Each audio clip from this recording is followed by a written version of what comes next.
Mucha gente cuando vende casa en Florida cree que todo el dinero que reciben es para ellos. Eso hasta que llegan los impuestos. Y para entender cómo funciona el sistema financiero en Estados Unidos, hoy nos acompaña Miguel Pérez, contador público y preparador de impuestos. Buenos días, Miguel, ¿cómo estás? Carlos, ¿cómo estás? ¿Todo bien? Buen día. Un gusto estar acá y gracias por la invitación. Claro que sí. Antes de nada, para que la gente te conozca, ¿te puedes presentar brevemente, contarnos quién eres y a qué te dedicas? Como tal dijiste, mi nombre es Miguel Pérez, yo soy contador público en Argentina, preparador de impuestos acá en Estados Unidos.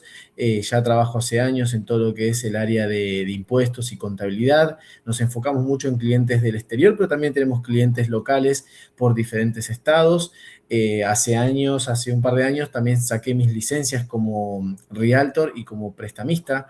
Nosotros también asesoramos a nuestros clientes y realizamos todo lo que es tema de propiedades, tema de hipotecas. Entonces hicimos una combinación entre esas tres áreas que son diferentes pero que se complementan, ya que a pedido de nuestros clientes siempre están muy interesados en invertir más que nada en la Florida, en el sur de la Florida, y obviamente conocer todo lo que es el área de impuestos. Así que ayudamos a todos nuestros clientes en todo ese proceso, de principio a fin, y como siempre digo, no solamente para personas que viven acá, sino también para muchos que quieren invertir. Bueno, y otro dato muy importante también es que tienes un canal de YouTube que todas las semanas subes contenido súper interesante, así que vamos a dejar aquí en la descripción también el enlace para los que quieran visitarlo. Cuéntanos, ¿cuál es el principal error que cometen los hispanos cuando compran o venden casas a nivel fiscal aquí en Estados Unidos? Bueno, primero ahí tenemos que hacer una diferencia entre las personas que compran para vivir y las personas que compran para invertir.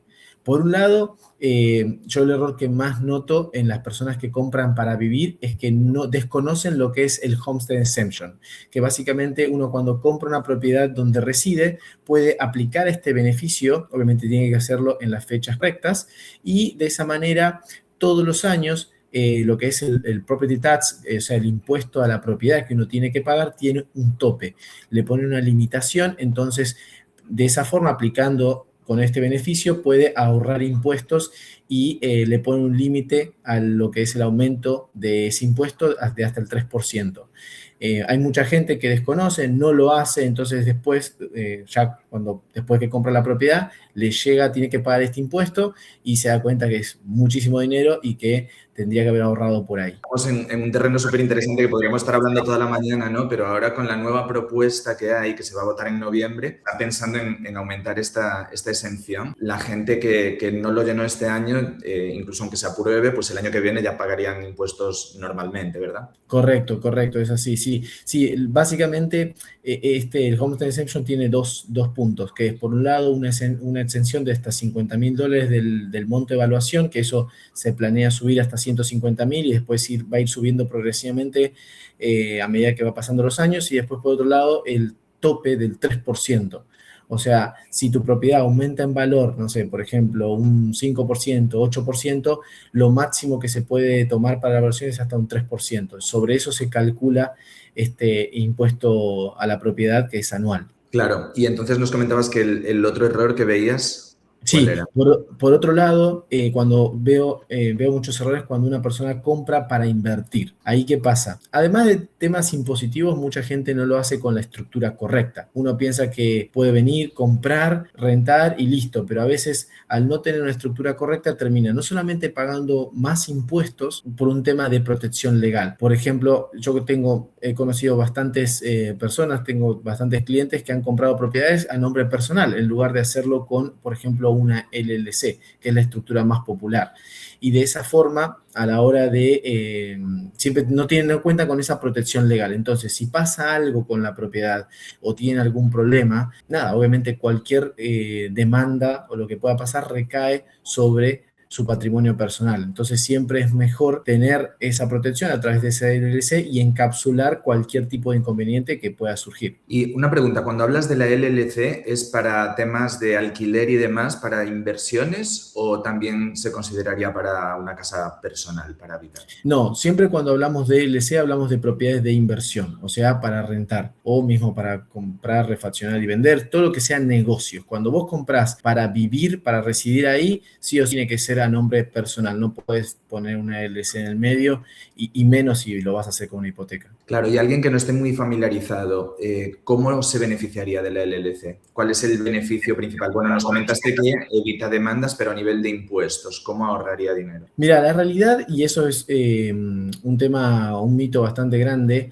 uno piensa a veces que por tener una LLC uno va a ahorrar impuestos y no es tan así, porque al final del día los impuestos son los mismos. ¿Qué pasa? Una LLC es una estructura desentendida, no es como una corporación. Una corporación presenta sus propios taxes, pagan sus propios impuestos. Cuando vos tenés una LLC es una entidad transparente. Vos tenés una LLC con la cuenta bancaria, tenés los ingresos y los gastos, pero al momento de realizar los impuestos, los taxes, todo eso va a pasar directamente, pasa todo a tus taxes personales y ahí mismo vos tenés que declarar la renta, los gastos y demás. Entonces, el mayor beneficio del LLC es más que nada esa protección legal que te comentaba. Después, a nivel taxes, impuestos, lo mejor para poder bajarlos es tener una buena contabilidad, tener un buen registro de los gastos que uno va haciendo, y hay muchas deducciones que por ahí la gente se olvida de computar o están mal asesorados, como por ejemplo las depreciaciones, gastos de viajes, cosas que uno puede relacionar con ese ingreso y que no sabe y por lo tanto después termina pagando más. Claro, y estoy seguro que mucha de la gente que nos está viendo ahora están a punto de vender su casa aquí en Florida. Gente que tiene su casa, su vivienda, deciden vender. ¿Siempre van a tener que pagar impuestos sobre la ganancia o eso es un mito? Bueno, también ahí tenemos que siempre separar. Una cosa es cuando vos vendés una propiedad en la cual es tuya, es tu propiedad personal, tu casa habitación donde vos vivís, y otra cosa es cuando vos vendés una propiedad que tenías como inversión. Cuando vos cuando vos vendés tu casa, no vas a pagar taxes. En realidad, vos lo que tenés es una exención, pero siempre y cuando cumplas ciertos requisitos, como por ejemplo haber vivido al menos 2 años en esa propiedad. Si vos viviste 2 años, no tiene que ser 2 años de los últimos 5. Entonces, para poner un ejemplo claro, vamos a suponer que vos viviste ahí, si vos viviste 2 años corridos, listo, ya está, cumpliste con el requisito. Ahora, la ley te dice que si en los últimos 5 años, viviste por lo menos 2, que no sean corridos, porque por ejemplo viviste el primer año, después te mudaste y después volviste a vivir ahí otro año más, bueno, ahí ya se cumplió los 2 años. Entonces, si eso está bien, automáticamente tenés la exención. Una exención que son $250,000 sobre la ganancia. Ahora, eso también va a depender del estatus de cómo la persona presenta sus taxes. No es lo mismo ser soltero que casado en conjunto. Entonces, si sos soltero son 250,000. Si sos casado en conjunto son 500,000. Se duplica el monto de la exención. Y esto es sobre la ganancia, no sobre el precio de venta. Entonces, vamos a suponer que vos compraste una propiedad en 100, años después las vendiste en 500, tu ganancia fue de 400. Si vos sos casado en conjunto, por ejemplo, esos 400 no superan los 500,000 que la ley te da como exención, por lo tanto no tenés que pagar ningún impuesto. Ahora, si tu ganancia, vamos a suponer que en vez de 400 fue 600, por decir algo, bueno, ahí te pasaste 100,000. Esos 100,000 sí van a pagar impuestos y van a pagar lo que es capital gains, que son impuestos de capital, que tiene una alícuota reducida. Y ahí sí tendrías que pagar por la venta de tu casa habitación. Eso que nos estás contando, estoy seguro que muchísima gente no lo sabe, me incluyo. Entonces, no sé si puedas volver a resumirlo porque básicamente es que dependiendo del monto de la venta y si estás casado o no, podrías ahorrarte un montón de dinero cuando vendes tu casa sobre las ganancias. Exacto. Entonces, para resumirlo, cuando vos vas a vender tu propiedad, primero lo tenés que ver, bueno, obviamente tu propiedad es donde vos vivís o es una propiedad de inversión. Si es una propiedad donde vos vivís, tenés que cumplir el requisito de por lo menos haber vivido 2 años ahí. Si lo cumplís, el siguiente paso es, bueno, vos sos soltero, sos casado, ¿cómo presentás tus taxes? Si sos soltero, el monto de exención son 250,000. Si sos casado en conjunto, el monto de exención es de 500,000. Ahora, este monto de exención es sobre la ganancia que obtengas de la venta, no sobre el precio de venta. Si vos compraste una propiedad en 100, años después la vendiste en 500, tu ganancia es de 400. En el ejemplo que seas casado en conjunto, esa ganancia está por debajo de la exención de 500, por lo tanto no tenés que pagar nada. Ahora, si te pasás del monto, la diferencia por la que te pasaste, eso sí paga capital gains, que bueno, eso tiene una alícuota especial, no es las tablas comunes de impuesto regular. Y después, por otro lado, es cuando vos vendés una propiedad que vos tenés como inversión. Ahí ya cambia todo porque ahí ya no hay ningún tipo de exención, directamente vos tenés que hacer el cálculo de cuánto fue tu ganancia. Precio de venta menos el costo, más la depreciación. Y ojo, este es un punto importante porque es donde mucha gente saca mal las cuentas. Porque ¿qué pasa? Cuando vos compras una propiedad para invertir, vos, a medida que la vas rentando, una de las deducciones que te permite la ley, que es la que más te venden en las redes, es la depreciación. Es hermosa la depreciación porque es lo que es, a medida que la propiedad va perdiendo valor, eso vos lo podés computar como una deducción, como un gasto, año a año. Pero el día que vos vendas esa propiedad, vos tenés que devolver toda esa depreciación. Entonces ahí es donde aparece ese monto adicional, que en realidad es un monto que se te resta al costo, es un menor costo, te da una ganancia mucho más grande de la que vos pensabas, porque vos decís, uy, bueno, yo compré una propiedad en 100, ahora la voy a vender en 500, mi ganancia es de 400 y yo voy a pagar impuestos sobre eso. No, porque la depreciación que vos te fuiste tomando durante los años la tenés que devolver y por ahí esa depreciación era, no sé, 50.000. Entonces ahora tu ganancia no fue de 400, fue de 450. Entonces... Claro, se suma a la cantidad que te devuelven. Sí, o sea, vos tenés el precio de venta menos el costo más la depreciación. O sea, esa depreciación que vos años anteriores te la fuiste restando, porque vos la depreciación en realidad te la vas restando, vos tenés, el cálculo es 27.5. Entonces vos de tu costo lo dividís por 27.5 años y vos te vas tomando un poquito todos los años, como un gasto. Al momento de la venta tenés que ver cuánto fue lo que te tomaste y devolverlo todo. Entonces eso te aumenta, o sea, te suma, te resta costo en realidad. Entonces ahí es donde te aumenta el resultado y la gente se sorprende porque no sabía eso. Y obviamente después sobre el resultado que tengas tendrás que pagar lo que es capital gains también. Si la propiedad se haya vendido a más de un año. Si vendiste dentro del mismo año, o sea, si compraste en enero y vendiste en julio de ese mismo año, ahí ya directamente pagas la alícuota más alta, que es hasta el 37%. Y estabas hablando de inversiones y hay mucha gente también que vive en otros países, en Argentina, en España, que están pensando en invertir aquí en Florida. Hablabas de inversiones y de LLC. ¿Cuál sería el paso ideal para una persona de fuera que quiere invertir aquí? ¿Pueden hacer un LLC? ¿Eso es muy complicado? ¿Cómo es el proceso? Sí, mira, siempre lo más recomendable es primero armar la estructura, que es una LLC, es la mejor es la que yo más recomiendo para los extranjeros. Y sí, se puede armar 100% online. El único requisito es tener pasaporte vigente. Hoy en día no es necesario ni siquiera viajar porque hay muchos bancos que te abren cuentas de forma digital, 100% online. Entonces, directamente puede armar todos esos países. Nosotros ayudamos a nuestros clientes a armar toda esa estructura, que es el primer paso para tener la cuenta bancaria.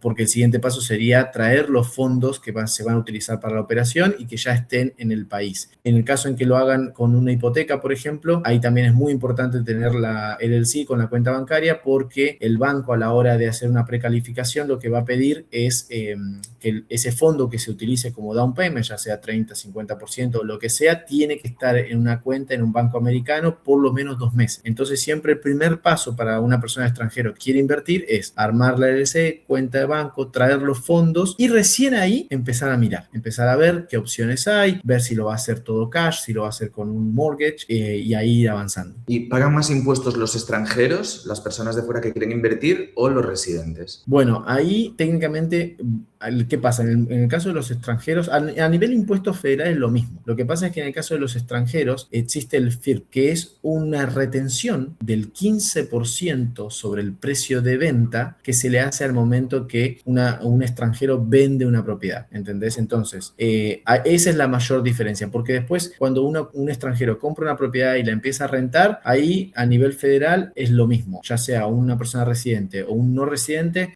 a medida que va rentando mes a mes, año a año, después los impuestos son iguales. El tema, la diferencia más grande es cuando uno vende esa propiedad de inversión. Cuando uno es no residente y vende una propiedad, la ley lo que dice es que el comprador está obligado a retener el 15% del precio de venta, no de la ganancia, del precio de venta, el 15%. O sea, vos por ahí estás vendiendo una propiedad y estás perdiendo plata, pero igual te van a retener ese 15% y se lo van a depositar al IRS y después uno como extranjero tiene que hacer su declaración de impuestos y ahí reclamar a ver si pagó de más o tiene que pagar incluso una diferencia. Claro, y ahí está la posibilidad de que te lo devuelvan más adelante, ¿no? Sí, a ver, existe 2 formas de poder evitar esta retención del 15% y ahí también hay una confusión grande porque, ¿qué pasa? En la práctica, mucha gente piensa y a veces mal asesorado por realtors que uno cuando forma una LLC evita la retención del 15%. Y técnicamente no es así, porque una LLC es una entidad transparente, como te comenté antes. Entonces, si atrás de la LLC hay un extranjero, al final del día el FIRPTA corre igual. Esa retención del 15% corresponde igual. La única forma que no te descuenten es que tengas una corporación, una C Corp. Cuando vos tenés una corporación C, como una corporación es un residente fiscal que presenta sus propios taxes, ahí tenés ese escudo y no te retienen el 15%. Pero la corporación C paga un 21% de impuestos, ¿entendés? Entonces, y además, si vos después distribuís dividendos, tenés que pagar también un 30%, hay una doble imposición ahí, entonces esa solución es más cara. La otra solución, que yo la veo más viable muchas veces, existe un formulario que es el 8288B, B larga, que eso es un formulario que uno puede enviar al IRS explicando por qué no quiere que le hagan la retención del 15%. Y básicamente vos tenés que ahí hacer un cálculo diciendo, mira, yo vendiendo esta propiedad no voy a pagar el 15% de impuestos, voy a pagar un 5, voy a pagar 0 porque estoy perdiendo. Entonces, con esa explicación, si el IRS te lo acepta, te manda un certificado de exención para que no te retengan y después vos vas a presentar tus impuestos como extranjero y ahí declararás lo que dijiste y pagarás lo que sea, o por ahí no pagás porque perdiste plata. Pero así ese certificado ese formulario se puede enviar al IRS, pero hay que hacerlo con tiempo para que al momento de hacer el cierre realmente no te retengan y solamente quede ahí esa plata guardada hasta que el IRS te dé la respuesta a ese formulario. Claro, Miguel, y tú trabajas con muchos inversores extranjeros. ¿Cuál es el principal error que ves que se repite, que suelen cometer estas personas que quieren invertir aquí? Mira, el principal error muchas veces que he visto en los últimos años es... primero, pensar que Miami es el típico departamento enfrente de la playa y no realmente verlo con ojos de inversor. Yo he visto muchísimos clientes que han comprado, que han tenido muchas malas experiencias, ya compraron, vendieron y no quieren volver a comprar porque en su momento compraron departamentos que estaban cerca en lugares muy turísticos y que, bueno, a partir de lo que pasó en el 2021, al menos acá en el sur de la Florida, se han puesto demasiado exigentes con todo el tema de las asociaciones, HOA, y entonces eso ha provocado que aumenten muchísimo y las rentabilidades de los inversores se destruyeron y bueno, entonces todo eso genera que muchos clientes ya no quieran volver a comprar. Entonces yo lo que veo es eso, que muchas veces se enamoran de la propiedad en lugar de verlas con ojos de inversor, terminan comprando cosas que tienen gastos altísimos y no se asesoran bien. Y después otro error importante es el tema de eso, de la estructura. Muchas veces han comprado a nombre personal y después se encuentran con esta retención del 15%, o peor, después por ahí presentan sus impuestos y se terminan dando cuenta que tienen que pagar un 20% de ganancias de capital, y así. Y otro error importante, perdón, el último, es que no llevan un buen registro de todos los gastos. Esto es algo muy común. Te pongo un ejemplo. Yo tengo un cliente que compró una propiedad hace como 10 años y bueno, ahora decidió venderla. Está por venderla, todavía no la vendió, ya tomó la decisión y el otro día me pide, cuando hicimos sus impuestos en marzo, me pidió que hagamos un cálculo de si lo vendía en tal valor, cuánto más o menos pagaría de impuestos. Y bueno, le daba una fortuna. Pero entonces yo le pregunté, bueno, vos desde que compraste la propiedad hace 10 años hasta hoy, ¿no le fuiste haciendo arreglos, refacciones, mejoras, no construiste nada? Y me dice, sí, obvio, cambié las ventanas, cambié esto, agregué esto. Nunca guardó un comprobante, nunca le pasó esa información porque, bueno, es cliente mío hace 2 años, no hace 10. Entonces, ¿qué pasa? Cuando a mí me pasaron los impuestos, el contador anterior tampoco había registros de nada, pero bueno, si él no le pasa la información al contador, el contador no puede hacer nada. Todos esos registros tienen que estar en algún lado porque son todos gastos que vos tenés que activar. ¿Para qué? Para que el día que vos vendas tengas un mayor costo. Entonces, si vos cambiaste las ventanas y te gastaste $30,000, pero no lo registraste en ningún lado, yo no lo puedo descontar. Y bueno, entonces, nada, él va a tener que reconstruir esa información y si no...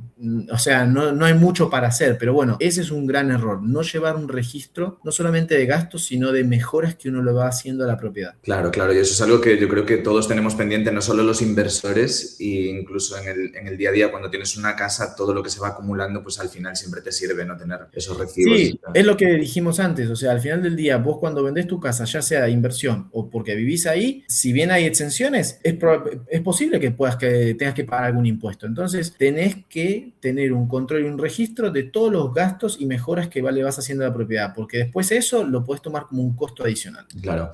Bueno, Miguel, pues muchísimas gracias por toda esta información.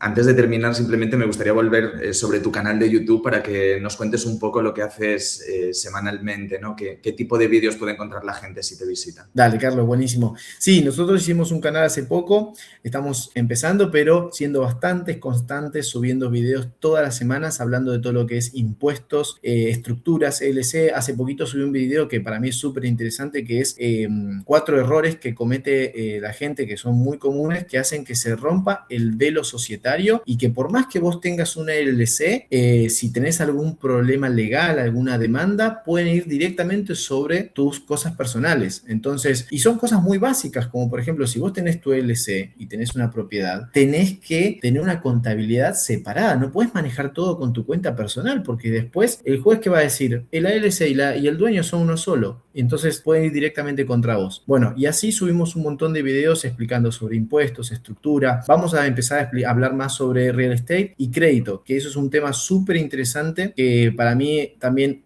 y perdón que me olvidé, vos me preguntabas un error que también yo veo mucho en los inversores extranjeros, es que no saben mucho sobre crédito. Yo he conocido mucha gente que compra en cash y uno de los grandes beneficios que tiene este país es que uno se puede apalancar en créditos y crear activos. Obviamente no vas a tener el mismo cash flow que si compras en cash, pero para mí el objetivo más grande es poder crear activos y eso lo haces apalancándote en el dinero del banco. Y así, bueno, subir un montón de información para inversores para que puedan crecer y avanzar en este país. Genial. Bueno, pues muchísimas gracias. Lo que vamos a hacer es que vamos a dejar aquí en una de estas cajitas uno de tus vídeos para que la gente pueda visitarte ya directamente. Dale, Carlos, buenísimo. Mil gracias a vos. Gracias. Hasta pronto. Chao, chao. Bueno, así que ya saben, aquí les dejamos el vídeo de Miguel. Denle like, visiten el canal y síganlo porque la información que comparte pues, os puede ayudar a ahorrar muchísimo dinero.